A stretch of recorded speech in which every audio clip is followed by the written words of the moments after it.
ओम नमः शिवाय।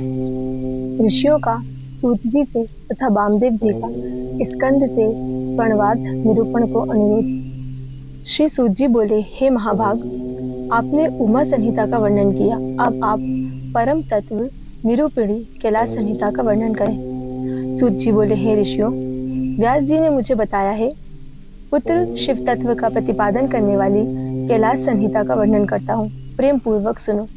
मुनियों, पूर्व काल के रथंतर कल्प में महामुनि वामदेव माता के गर्भ से बाहर निकलते ही शिव तत्व के ज्ञाताओं में सर्वश्रेष्ठ कहे जाने लगे।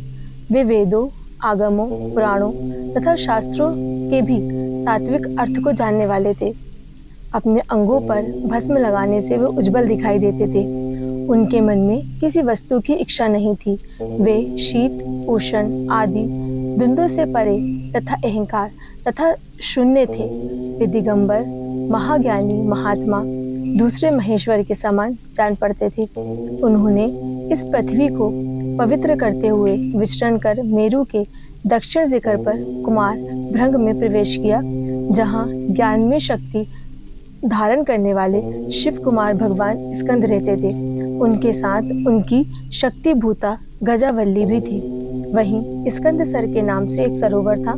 महामुनि वामदेव ने शिष्यों के साथ उस सरोवर में स्नान करके शिखर पर बैठे शंकर कुमार का दर्शन किया। वे उगते हुए सूर्य के समान तेजस्वी थे। रत्नभूत दो शक्तियां उनकी उपासना करती थी। स्कंद का दर्शन पूजन करके मुनि वामदेव ने भक्ति पूर्वक उनका स्तवन किया।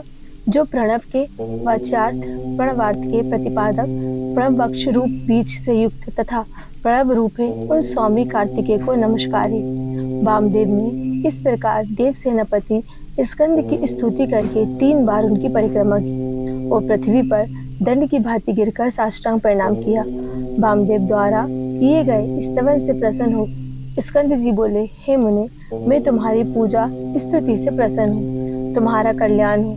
आज मैं आपका कौन सा कार्य सिद्ध करूं? स्कंद की बात सुनकर वामदेव जी बोले, भगवान, प्रणव सबसे उत्तम मंत्र है। वह साक्षात परमेश्वर का वाचक है। भगवान पशुपति ही उसके वाच्यार्थ हैं। ओमकार ही दिखने वाला समस्त जगत है, इत्यादि बातें श्रुतियों द्वारा भी कही गई हैं। इस प्रकार मैंने समष्टि तथा व्यष्टि भाव से प्रणवार्थ का श्रवण किया। हे, ये सभी पदार्थ प्रणव के ही अर्थ हैं। ये बात मैंने उनसे कही। आप कृपया करें प्रणव के अर्थ का प्रतिपादन कीजिए। ओम नमः शिवाय।